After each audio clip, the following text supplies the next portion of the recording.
श्री गणेशाय नमः।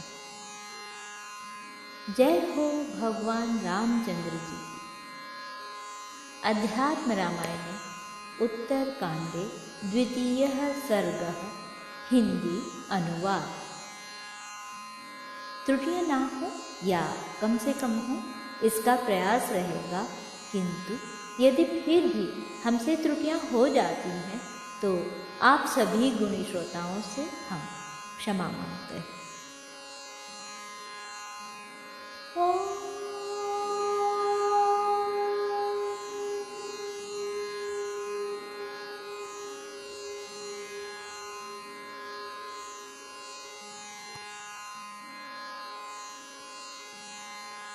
द्वितीयः सर्गः राक्षसों के राज्य स्थापन का विवरण।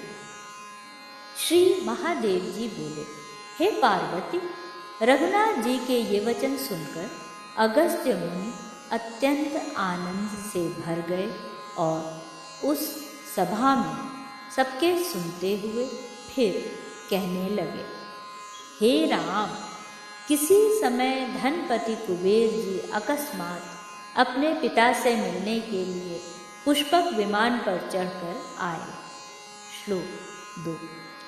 जब राक्षसी कैकसी ने महातेजस्वी कुबेर को पिता के पास विराजमान देखा तो वह अपने पुत्र रावण के पास जाकर बोली, बेटा, अपने तेज से प्रकाशमान इस धनपति को देखो और हे समर्थ, तुम भी वही प्रयत्न करो जिससे ऐसे हो जाओ। श्लोक 4। यह सुनकर रावण ने तुरंत ही बड़े रोष से प्रतिज्ञा की, हे शुभ व्रत वाली, तुम खेद न करो। देखो माता, मैं शीघ्र ही कुबेर के समान अथवा इससे भी अधिक ऐश्वर्यशाली हो जाऊंगा। ऐसा कह भाइयों के सहित रावण इच्छित फल प्राप्ति के लिए गोकर्ण क्षेत्र में दुष्कर तपस्या करने चला गया। वहां वे तीनों भाई अपने अपने व्रत में दृढ़ रहकर समस्त लोकों को तपाने वाला अति महान तप करने लगे। उनमें से कुंभकर्ण ने 10,000 वर्ष तप किया।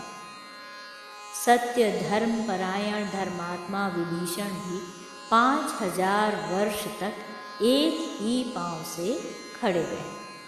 श्लोक 9। रावण 1,000 दिव्य वर्ष तक निराहार रहा।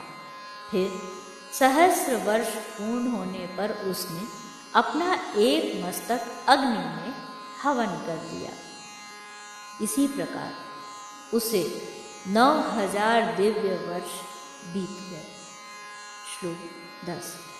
जब 10,000 वर्ष बीतने को हुए और जिस समय रावण अपना 10वां सिर भी काटने को उद्यत हुआ तो धर्मात्मा ब्रह्मा जी प्रकट हुए और बोले, बेटा रावण, मैं प्रसन्न हूँ, तू वर मांग, मैं तेरी जो इच्छा होगी वही पूर्ण करूँगा। यह सुन रावण ने अति प्रसन्न होकर कहा, हे ईश्वर, यदि आप मुझे वर ही देना चाहते हैं तो मैं अमरता मांगता हूँ। मैं गरुण, सर्प, यक्ष, देव और दानव आदि किसी से भी न मारा जा सकूं। बस मैं यही वर मांगता हूँ। बेचारे मनुष्य तो तिनकों के समान हैं, उनसे मुझे भय नहीं है। तब ब्रह्मा जी ने ऐसा ही हो यह कहकर रावण से फिर कहा, हे असुर श्रेष्ठ, तुमने अपने जो सिर अग्नि में होम दिए हैं वे पहले के समान फिर हो जाएंगे तथा हे साधु श्रेष्ठ, उनका कभी नाश ना होगा। श्लोक 15। हे राम, रावण से इस प्रकार कह फिर भक्त वत्सल ब्रह्मा जी ने अति विनीत विभीषण से कहा। श्लोक 16।